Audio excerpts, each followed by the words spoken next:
Hello good morning అండి. నేను మీ cardiology technician Sai Kumar. రీసెంట్‌గా చాలామందికి వైరల్ ఫీవర్స్ వస్తున్నాయండి. సో, ఒకప్పుడు ఫీవర్ వస్తే ఒక 3, 4 డేస్ మెడిసిన్ వాడితే ఫిఫ్త్ డేకి తగ్గిపోయేది. కానీ ఇప్పుడు అలా కాదు. చాలామందికి ఫీవర్ వచ్చి 1 వీక్ టు 10 డేస్ సఫర్ అవుతున్నారండి.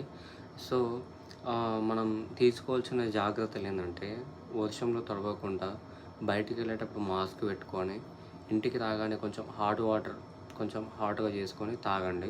ఇంకోటి మీకు ఫీవర్ గానీ, వామిటింగ్ సెన్సేషన్ అలా అనిపిస్తే వెంటనే జనరల్ ఫిజిషియన్ కలిసి కావాల్సిన మెడిసిన్ తీసుకొని తొందరగా క్యూర్ అయ్యేటట్టు చూసుకోండి. ఎందుకంటే చాలామంది ఇన్ఫెక్షన్‌తో బాధపడుతున్నారు, వైరల్ ఇన్ఫెక్షన్‌తో.